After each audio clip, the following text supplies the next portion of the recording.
স্বাগতম দর্শক বন্ধুরা, আপনাদের সকলকে আমি অনুপ বিশ্বাস। আজ 1 জুন 2025 আর আপনি দেখছেন এটাই রিয়ালিটিতে মিডল ইস্ট মর্নিং নিউজ। এই শোতে আজ আমরা আপনাদের দেখাবো ডোনাল্ড ট্রাম্পের নির্দেশ, সিরিয়ার উপর আরোপিত অনেক মার্কিন নিষেধাজ্ঞা তুলে নেওয়া হবে। তবে বাশার আল আসাদের উপর কী সিদ্ধান্ত নেওয়া হয়েছে? এদিকে ইরানের হুমকি, ইরান হুঁশিয়ারি দিয়েছে যদি ইসরায়েল আবার আক্রমণ করে তাহলে তারা ধ্বংস নামিয়ে আনবে। ইরান থেকে এসেছে আর এক চমকে দেওয়া খবর, যুদ্ধে শহীদের সংখ্যা হঠাৎ বেড়ে গেল। এদিকে গাজার পরিস্থিতি ভয়াবহ, 78% এলাকাই এখন ডেঞ্জার জোনে পরিণত হয়েছে, যেখানে 20 লক্ষ মানুষ রয়েছে। কি হচ্ছে গাজায়? পরিস্থিতি এতটাই খারাপ যে শত শত শিশুর মৃত্যু নিয়ে সতর্কতা জারি করা হয়েছে। এদিকে কায়রোতে যুদ্ধবিরতি নিয়ে আলোচনা, 60 দিনের যুদ্ধবিরতি চুক্তিতে এবার কি নতুন কোনো শর্ত রাখা হয়েছে? এদিকে ইরাকে রাজনৈতিক অস্থিরতা, একজন জ্যেষ্ঠ নেতা নির্বাচন বয়কট করলেন, কিন্তু কেন? এছাড়াও তুরস্কে জরুরি অবস্থার মতো পরিস্থিতি, অবস্থা এমন দাঁড়িয়েছে যে 50,000 মানুষকে ঘর ছেড়ে পালিয়ে যেতে হয়েছে।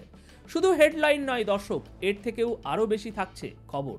দর্শক, প্রথম খবরের শিরোনাম, ট্রাম্পের নির্দেশ, সিরিয়ার উপর থেকে মার্কিন নিষেধাজ্ঞা তুলে নেওয়া হবে।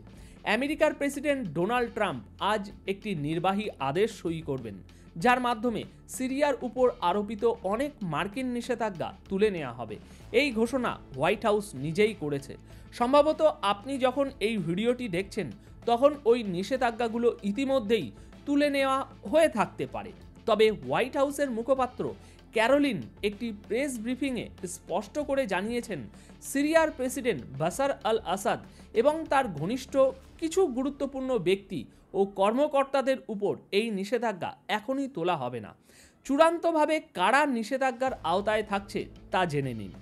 বাশার আল আসাদের ঘনিষ্ঠ সহযোগীরা, যারা মানবাধিকার লঙ্ঘনের সাথে জড়িত, মাদক পাচারের সঙ্গে যুক্ত অপরাধী যারা আছে তারা, এছাড়া থাকছে যারা রাসায়নিক অস্ত্রের কার্যকলাপের সঙ্গে যুক্ত, সিরিয়ায় আইএসআইএস এবং তাদের সব শাখা, ইরান সমর্থিত প্রক্সি নেটওয়ার্ক সমূহ। হোয়াইট হাউস জানিয়েছে এই পদক্ষেপটি মূলত ওই অঞ্চলে শান্তি ও স্থিতিশীলতা ফিরিয়ে আনার এক নতুন প্রচেষ্টা। তবে প্রশ্ন উঠছে, কে উপকৃত হবে আর কে নয়? এখন থেকেই এর রাজনৈতিক প্রভাব শুরু হবে। বলা যায় আমেরিকা এখন মধ্যপ্রাচ্যের সঙ্গে সম্পর্কের হিসেব নিকেশ নতুন করে সাজাচ্ছে। তবে কিছু দরজা এখনও বন্ধই থাকছে। আর এই দয়ার পিছনেও আমেরিকার অনেক স্বার্থ লুকিয়ে আছে। এই দয়া আসলে একরকম লেনদেন, যার দাম দিতে হবে আহমেদ আল আসারকে। এই দয়ার একটা মূল্য তো থাকবেই, তাই না? হতে পারে সেটা এর বদলে ভবিষ্যতে আহমেদ আল আসারকে মার্কিন শর্ত মেনে নিতে হবে এবং ইসরায়েলের সঙ্গে আব্রাহাম চুক্তিতে সই করতে হবে। দর্শক, এবারের খবর ইরান থেকে। ইরানের সেনাবাহিনী একটি গুরুত্বপূর্ণ ঘোষণা দিয়েছে। তারা জানিয়েছে, আমরা আগের চেয়ে অনেক বেশি প্রস্তুত। যদি ইসরায়েল আবার আক্রমণের চেষ্টা করে তাহলে এর জবাব হবে ধ্বংসাত্মক। ইরানের সেনাবাহিনীর মুখপাত্র সোমবার একটি প্রেস কনফারেন্সে স্পষ্ট ভাষায় বলেছেন, ইরানি বাহিনী আগের যে কোনো সময়ের তুলনায় অনেক বেশি প্রস্তুত। যদি ইসরায়েল সরকার, সেনাবাহিনী বা তাদের বিমান বাহিনী ফের কোনো ধরনের যুদ্ধ শুরু করার চেষ্টা করে তাহলে আমরা ইসরায়েলে এমন ধ্বংস নামিয়ে আনব যা ইতিহাস মনে রাখবে। ইরানের সেনাবাহিনীর মুখপাত্র জোর দিয়ে বলেছেন, ইসলামী প্রজাতন্ত্র ইরান কখনো যুদ্ধ থামানো বা সিজ ফায়ার শব্দকে বিকল্প হিসাবে বিবেচনায় আনে না। এই শব্দ আমাদের ডিকশনারিতেই নেই। তিনি আরও বলেন, ইরান ইসরায়েলকে কোনোভাবেই বিশ্বাস করে না এবং বিশ্বের দৃষ্টিতেও ইসরায়েল একটি অবিশ্বস্ত ও বিশ্বাসঘাতক সরকার। তিনি জানান, ইরানের সেনাবাহিনী সর্বোচ্চ প্রস্তুতির মধ্যে রয়েছে। সমস্ত দিক থেকেই তারা প্রস্তুত আছে। যদি এবছর আবার যুদ্ধ শুরু হয় তাহলে ইরান জবাব এমনভাবে দেবে যা গোটা বিশ্ব মনে রাখবে। দর্শক, প্রতিদিন এ ধরনের হুমকি থেকেই বোঝা যায় ইরান আশঙ্কা করছে ইসরায়েল আবার আক্রমণ করতে পারে। এখানে আরও একটি বড় খবর হলো, যুদ্ধবিরতির পরে ইসরায়েলে ইতিমধ্যে পশ্চিমা কয়েকটি দেশ থেকে বড় বড় অস্ত্রের চালান পৌঁছেছে। প্রশ্ন হলো, ইসরায়েল কি সত্যি যুদ্ধবিরতি ভেঙে আবার কিছু করতে চলেছে? কারণ মাত্র 12 দিনের ভয়াবহ যুদ্ধের পর এখনো দুই দেশই তার ক্ষয়ক্ষতি সামলে উঠতে পারেনি। তাহলে কি যুদ্ধবিরতি ভাঙা এতটাই সহজ হবে? চলুন এবার আরও একটি গুরুত্বপূর্ণ খবরে আসি। দর্শক, ইসরায়েলে 3 জন নাগরিককে গ্রেপ্তার করা হয়েছে। তাদের বিরুদ্ধে অভিযোগ তারা ইরানের গোয়েন্দা সংস্থাকে সহায়তা করছিল এবং নজরদারি বা সার্ভেলেন্সে যুক্ত ছিল। এই ব্যক্তিরা এমন কিছু তথ্য ইরানের কাছে পাঠিয়েছে যা ইসরায়েলের জাতীয় নিরাপত্তার জন্য হুমকি হয়ে দাঁড়াতে পারত। তাদের বিরুদ্ধে অভিযোগ আরও আছে, তারা একটি হত্যার ষড়যন্ত্রের সঙ্গেও যুক্ত ছিল, যেটা শেষ পর্যন্ত ব্যর্থ হয়েছে। আর এই সব অভিযোগ এখন তদন্তের আওতায় রয়েছে। এদিকে ইসরায়েল ইরান যুদ্ধ নিয়ে পরবর্তী একটি বড় আপডেট আসছে। দর্শক, এই সংঘাতে এখনও পর্যন্ত 935 জন ইরানি নিহত হয়েছে। এর মধ্যে 38 জন শিশু এবং 132 জন নারীও রয়েছে। সবাই শহীদ হয়েছেন। তেহরানের এভিন জেলে ইসরায়েল যে হামলা চালিয়েছিল সেটা আরও ভয়াবহ বলে প্রমাণিত হয়েছে। ইরানের বিচার বিভাগীয় মুখপাত্র জানিয়েছেন, ইসরায়েলের 12 দিনের বিমান হামলায় নিহত ইরানিদের সংখ্যা 935-এ পৌঁছেছে। এই তথ্য ফরেনসিক রিপোর্টের উপর ভিত্তি করেই দেওয়া হয়েছে এবং আগের যে সংখ্যাটা জানানো হয়েছিল তার তুলনায় অনেক বেশি। এক ধাক্কায় এই সংখ্যায় বড় একটা জাম্প এসেছে। এর আগে ইরান নিজেই জানিয়েছিল ইসরায়েলি হামলায় নিহতের সংখ্যা 610, কিন্তু এখন আদালতের রেকর্ড থেকে পরিষ্কার হয়েছে আসল ক্ষয়ক্ষতি তার চেয়েও অনেক বেশি ছিল। ইসরায়েলের এই হামলাকে 1980-র ইরান ইরাক যুদ্ধের পর থেকে ইরানের উপর সবচেয়ে বড় এবং রক্তক্ষয়ী হামলা বলা হচ্ছে। এই যুদ্ধ এখন ইরানের জন্য এক মানবিক সংকট হয়ে দাঁড়িয়েছে। অনেক ঘরবাড়ি, অনেক পরিবার এর খসড়া দিচ্ছে, কারণ যুদ্ধ যাদের মধ্যেই হোক না কেন ক্ষয়ক্ষতি হয় দুপক্ষেরই। এবার খবর দর্শক, গাজা থেকে। দর্শক, সানাদ এজেন্সির সাম্প্রতিক বিশ্লেষণমূলক প্রতিবেদনে একটি বড় তথ্য সামনে এসেছে। এই প্রতিবেদনে বলা হয়েছে গাজা উপত্যকার 78% এলাকা এখন ডেঞ্জার জোন বা ভয়াবহ বিপদসংকুল এলাকা হিসাবে ঘোষণা করা হয়েছে। এই বিপজ্জনক অবস্থা শুরু হয় 18 মার্চ 2025 থেকে, যখন ইসরায়েল আবার জেনোসাইড অর্থাৎ জাতিগত নির্মূল অভিযান শুরু করে। তারপর থেকেই বাড়তে থাকে ইভ্যাকুয়েশন অর্ডার, মানে লোকজনকে ঘরবাড়ি ছেড়ে অন্যত্র চলে যাওয়ার নির্দেশ। এই রিপোর্টের মূল বিষয়গুলো একটু জেনে নিন। সানাদ 18 মার্চ 2025 থেকে 29 জুন 2025 পর্যন্ত যতবার ইসরায়েলের পক্ষ থেকে লোকেদের গাজা ছাড়তে বলা হয়েছে সেই সমস্ত ইভ্যাকুয়েশন অ্যালার্ট বিশ্লেষণ করেছে। এই অ্যালার্টগুলো ইসরায়েলি সেনাবাহিনীর ব্লক নাম্বার অনুযায়ী দেওয়া হয়েছিল, যেগুলো অপারেশনাল মিলিটারি ম্যাপের ওপর ভিত্তি করে তৈরি। আর তার ফলাফল যা পাওয়া গেছে তা ভয়াবহ।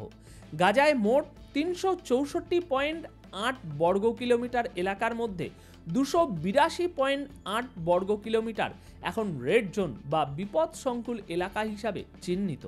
দর্শক, রেড জোন মানে এমন জায়গা যেখানে গেলে জীবন ঝুঁকিতে পড়বে, মানে প্রায় নিশ্চিত মৃত্যু। আর এর মানে দাঁড়ায় প্রায় 20 লাখ মানুষ এখন বস্তুচ্যুত এবং মাত্র 25%-এরও কম এলাকায় গাদাগাদি করে জীবনযাপন করতে তারা বাধ্য হচ্ছে। আর এই 25% এলাকা আগেই থেকেই ছিল ভীষণ ভিড়ভাট্টা এবং অপ্রস্তুত, ন্যূনতম সুযোগ সুবিধাবিহীন।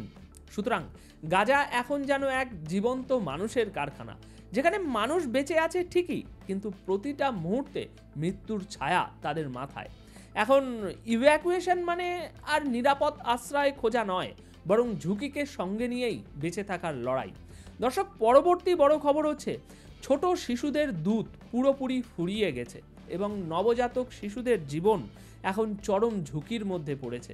এই শিশুরা এখন শত শত সংখ্যায় মৃত্যুর মুখোমুখি। ইসরায়েলের অবরোধ এবং মানবিক সহায়তা ঢুকতে না দেওয়ার ফলে গাজা এখন মরতে বসেছে ক্ষুধার জন্য। জাতিসংঘের জনসংখ্যা তহবিল সতর্কবার্তা দিয়ে জানিয়েছে গাজায় শিশুদের ফর্মুলা মিল্ক অর্থাৎ ডিব্বাবন্দি দুধ পুরোপুরি শেষ হয়ে গেছে। মানে যেসব মায়েদের দুধ আসে না তারা এই ফর্মুলা দুধই খাওয়ান, কিন্তু এখন সেই ডিব্বাবন্দি দুধ নেই। এদিকে ইনকিউবেটরে রাখা শত শত নবজাতক শিশু এখন এই কারণে মৃত্যুর একেবারে কাছাকাছি পৌঁছেছে। ওদিকে খান ইউনিসে হাসপাতালের অবস্থা সবচেয়ে বেশি সংকটজনক। সেখানে শত শত শিশু এখন না পাচ্ছে দুধ, না আছে তাদের প্রয়োজনীয় চিকিৎসা সহায়তা, শুধু কষ্ট আর তীব্র যন্ত্রণা। সোশ্যাল মিডিয়া প্ল্যাটফর্ম এক্সে জাতিসংঘের জনসংখ্যা তহবিল জানিয়েছে ইনফাইনাইট ফর্মুলা দুধ এবং শিশুদের জন্য পুষ্টিকর খাদ্যদ্রব্য সবই শেষ হয়ে যাচ্ছে, আর শত শত শিশুর মাথার ওপর এখন ঘোরাঘুরি করছে মৃত্যুর ছায়া। দর্শক, এই বছরের শুরু থেকে এখনো পর্যন্ত 18,741 জন শিশু মারাত্মক অপুষ্টির কারণে হাসপাতালে ভর্তি হয়েছে। অর্থাৎ এই যুদ্ধ আর শুধু সীমান্তে হচ্ছে না, এখন মায়ের কোল ও শিশুর নিঃশ্বাসকেও লক্ষ্যবস্তু বানানো হয়েছে। গাজায় এখন আর মৃত্যু শুধু বোমায় নয়, মৃত্যুর আগমন ঘটছে ক্ষুধা দিয়ে। দর্শক, পরবর্তী বড় খবর হচ্ছে ইসরায়েল খুব শীঘ্রই কায়রোতে অনুষ্ঠিত হতে যাওয়া যুদ্ধবিরতি ও বন্দি বিনিময় নিয়ে আলোচনায় আবারও অংশ নিতে যাচ্ছে। ফিলিস্তিনি প্রতিনিধিদের মতে ইসরায়েলের প্রতিনিধি দল আগামী দুদিনের মধ্যেই মিশরে পৌঁছবে, যেখানে আমেরিকার তত্ত্বাবধানে একটি নতুন চুক্তির খসড়া তৈরি করা হচ্ছে। এই আমেরিকান প্রস্তাবের মূল পয়েন্টগুলো কি, চলুন সেগুলো আমরা একটু দেখে নিই। দর্শক, 60 দিনের যুদ্ধবিরতি পরিকল্পনা করা হয়েছে। আপনি হয়তো ভাবছেন কেবল 60 দিন কেন, কারণ হামাস এখনো ময়দানে আছে। আর সেই কথাই আছে না, আগে একটু খেয়ে দেখো তারপর পুরোটা খাও। তাই প্রথমে 60 দিনের জন্য যুদ্ধবিরতি নির্ধারণ করা হচ্ছে। যেসব ইসরায়েলি বন্দী এখনও মুক্তি পায়নি তাদের অর্ধেককেও মুক্তি দেওয়া হবে। যুদ্ধে নিহত ইসরায়েলি নাগরিকদের মৃতদেহ ফিরিয়ে দেওয়া হবে। গাজার মধ্যে মানবিক সহায়তার জন্য করিডোর খোলা হবে। যুদ্ধবিরতির নিরাপত্তার জন্য আমেরিকা গ্যারান্টি দেবে, যাতে নেতানিয়াহু আগের বারের মতো যুদ্ধবিরতি ভেঙে না ফেলেন। আর মিশর ও কাতার এই আলোচনা ও যুদ্ধবিরতির মধ্যস্থতা করছে, কারণ হামাস সবসময় এই দুই দেশের উপর বিশ্বাস করে এসেছে। এর আগেও যুদ্ধ থামানোর ক্ষেত্রে মিশর ও কাতারই উদ্যোগ নিয়েছিল। হামাসের প্রতিনিধিরা গত এক সপ্তাহ ধরে নির্ভয়ে কাতারে অবস্থান করছেন এবং এই দুই দেশের প্রতিনিধিদের সঙ্গে নিয়মিত আলোচনা চালিয়ে যাচ্ছেন। হামাস, মিশর ও কাতার এনারা মিলে এই চুক্তিকে একটা চূড়ান্ত রূপ দেওয়ার চেষ্টা করছেন। এই চুক্তি নিয়ে আশা যেমন আছে তেমনই সন্দেহও রয়ে গেছে।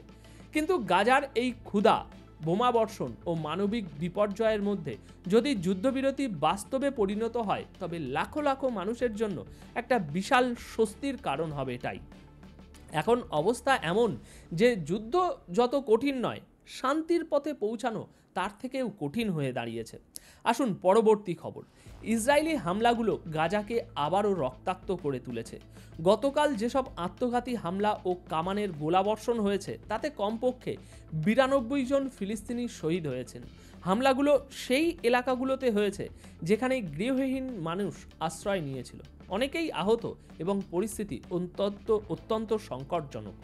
ইসরায়েলের এক নেতা বেনি গেন্টস চাপ দিচ্ছেন। তিনি বলছেন, যদি বন্দীদের মুক্তির জন্য দীর্ঘমেয়াদী যুদ্ধবিরতির প্রয়োজন হয় তাহলেও সেটা মেনে নিতে হবে। ইসরায়েল ন্যাশনাল ইউনিটি পার্টির প্রধান বেনি গেন্টস প্রধানমন্ত্রী নেতানিয়াহুর কাছে দাবি করেছেন যে যুদ্ধবন্দীদের মুক্তির জন্য যদি দীর্ঘ সময়ের যুদ্ধবিরতির দরকার হয় তাহলে সেটা করা হোক। গেন্টস বলছেন, এখন গাজায় যুদ্ধ নয়, শুধু লড়াই চলছে। ওনার ভাষায় এটা যুদ্ধ না, এখন কেবল লড়াই চলছে। তিনি বলছেন, প্রথম থেকেই স্থির ছিল এই অপারেশন 3 মাস চলবে, এরপর কয়েক বছর ধরে ছোটোখাটো অভিযান হবে, কিন্তু এখন সব কিছুই দেরি হয়ে গিয়েছে। এটা গেন্টসের মন্তব্য। বেনি গেন্টস আগে নেতানিয়াহুর ওয়ার ক্যাবিনেটের সদস্য ছিল, কিন্তু এখন তিনি প্রকাশ্যে যুদ্ধবিরতির দাবি জানাচ্ছে। এদিকে লন্ডন থেকে এসেছে এক চমকপ্রদ খবর। দর্শক, গতকাল সোমবার এক রায়ে যুক্তরাজ্যের হাইকোর্ট ঘোষণা করেছে যে ইসরায়েলের কাছে F-35 যুদ্ধবিমানের যন্ত্রাংশ রপ্তানি করা আইনসঙ্গত। বিচারকরা স্বীকার করেছেন যে এগুলো ব্যবহার গাজায় আন্তর্জাতিক মানবাধিকার আইনের পরিপন্থী হতে পারে। তবুও আদালতের মতে যুক্তরাজ্য সরকার যা করেছে তা আইনত ঠিক। যুক্তরাজ্যের নেতা জেরেমি করবিন এই রায়কে লজ্জাজনক বলে উল্লেখ করেছেন। তিনি বলছেন, এটা নৈতিক বিপর্যয় যে আমাদের সরকার এমন যন্ত্রাংশ পাঠাতে অনুমতি দিচ্ছে যেগুলো ফিলিস্তিনি পুরুষ এমনকি ছোট ছোট শিশুদের প্রাণ কেড়ে নিচ্ছে। দর্শক, এবার খবর তুরস্ক থেকে। তুরস্কের পশ্চিমাঞ্চলীয় শহর ইজমির এবং তার আশপাশে ভয়াবহ আগুন লাগার কারণে এখনও পর্যন্ত 50,000 জনের বেশি মানুষকে সরিয়ে নেওয়া হয়েছে। দ্বিতীয় দিনেও আগুন পুরোপুরি নিয়ন্ত্রণে আনা সম্ভব হয়নি। 41টি এলাকা থেকে মানুষদের নিরাপদ স্থানে সরিয়ে নেওয়া হয়েছে। ফায়ার সার্ভিস ও হেলিকপ্টার এখনও আগুন নেভানোর কাজে নিয়োজিত। তুর্কি প্রশাসনের পক্ষ থেকে জানানো হয়েছে, তীব্র বাতাসের কারণে আগুন দ্রুত ছড়িয়ে পড়েছে এবং পরিস্থিতি এখনও জটিল ও বিপজ্জনক। তো দর্শক, আপাতত এই প্রতিবেদন এখানেই শেষ করব। ধন্যবাদ আপনাদের সকলকে। আপনারা দেখছিলেন এটাই রিয়ালিটিতে মিডল ইস্ট মর্নিং নিউজ, আর আমি আপনাদের সাথে ছিলাম অনুপ বিশ্বাস।